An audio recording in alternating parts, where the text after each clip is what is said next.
ಕಷಾಯ ವಿತ್ ಕಿಶೋರ್ ಕಾರ್ಯಕ್ರಮಕ್ಕೆ ನಾನು ನಿಮ್ಮ ಡಾಕ್ಟರ್ ಕಿಶೋರ್ ಸ್ವಾಗತಿಸ್ತಾ ಇದ್ದೀನಿ. ಶರೀರದಲ್ಲಿ ತುಂಬ ಉಷ್ಣ ಆಗಿಬಿಟ್ಟಿದೆ, ಏನು ಟ್ರೀಟ್ಮೆಂಟ್ ತೊಗೋಬೇಕು?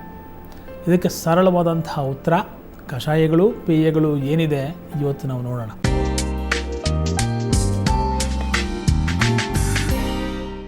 ಧನಿಯಾ, ಕೊತ್ತಂಬರಿ ಬೀಜ ಅಥವಾ ಹವೀಜ ಇದು ನಮ್ಮ ಎಲ್ಲರಿಗೂ ಗೊತ್ತಿರತಕ್ಕಂಥ indispensable part of one's kitchen.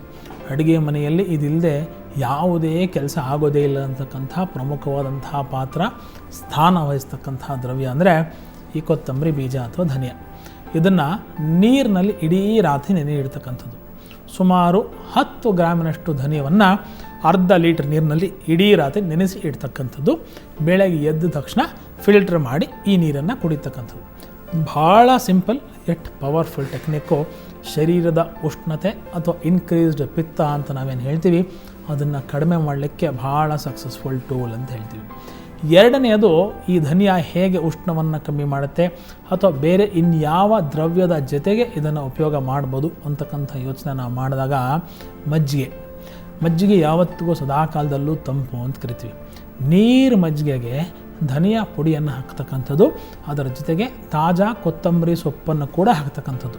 ಕೊತ್ತಂಬರಿ ಬೀಜ ಇಸ್ ಧನಿಯಾ, ಸೊಪ್ಪು ಇಸ್ ಕೊತ್ತಂಬರಿ ಆಸ್ ಸಚ್. ಸೊ ಕೊತ್ತಂಬರಿಯ ಸೊಪ್ಪು ಮತ್ತು ಧನಿಯಾದ ಪುಡಿ ನೀರು ಮಜ್ಜಿಗೆ ಜೊತೆ ಹಾಕ್ತಕ್ಕಂಥದ್ದು. ಅದಕ್ಕೆ 1 ರಿಂದ 2 ಚಿಟಿಕೆಯಷ್ಟು ಜೀರಿಗೆಯ ಪುಡಿ ಮತ್ತು ಸೈಂಧವ ಲವಣ ಇದನ್ನು ಹಾಕಿ ಕುಡಿದಾಗ ಶರೀರದ ಉಷ್ಣತೆ ಅಥವಾ ಇನ್ಕ್ರೀಸ್ಡ್ ಪಿತ್ತ ಅಂತ ಏನು ಕರಿತೀವಿ ಅದು ಕೂಡ ಭಾಳ ಬೇಗ ತ್ವರಿತವಾಗಿ ಕಮ್ಮಿ ಆಗುತ್ತೆ. ನೆಕ್ಸ್ಟು ಏನು ಮಾಡ್ಬೋದು ಅಂದರೆ ಬೇಲ್ದ ಹಣ್ಣಿನ ಪಾನಕ. ಬೆಲ್ಲ, ಬೇಲ್ದಣ್ಣು, ಏಲಕ್ಕಿ, ಕೆಂಪು ಕಲ್ಸಕ್ಕರೆ 4 ಬೇಕಾಗಿರುತ್ತೆ ಅದನ್ನು ಮಾಡೋಕ್ಕೆ. ಈ ಬೇಲ್ದ ಹಣ್ಣಿನ ಪಾನಕ ಇದನ್ನು ನಾವು ಯಾವಾಗ ನಮಗೆ ತುಂಬ ದಣಿವಾಗಿರುತ್ತೆ ಅಥವಾ ಮೂತ್ರ ಉರಿ ಅನಿಸುತ್ತೆ ಅಥವಾ ತುಂಬ ದಾಹ ಅಥವಾ ಒಂದು ಆಂತರಿಕವಾದಂಥ ಉಷ್ಣತೆ ಜಾಸ್ತಿ ಇದೆ ಶರೀರದಲ್ಲಿ ಅಂತ ಅನಿಸುತ್ತೆ, ಅಂತಹ ಪರಿಸ್ಥಿತಿಯಲ್ಲಿ ಸುಮಾರು 200 ರಿಂದ 500 ml 1 ರಿಂದ 2 ಬಾರಿ 3 ರಿಂದ 5 ದಿನಕ್ಕೆ ಕುಡಿತಾ ಬರ್ತಿದ್ದಾಗ ಉಷ್ಣ ತಂತಾನೆ ಕಮ್ಮಿ ಆಗುತ್ತೆ, ಪಿತ್ತ ತಂತಾನೆ ಕಮ್ಮಿ ಆಗುತ್ತೆ.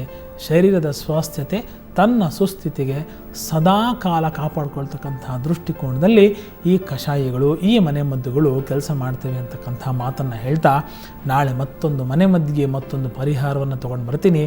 ಕಾಯ್ತಾ ಇರಿ. ನಮಸ್ಕಾರ.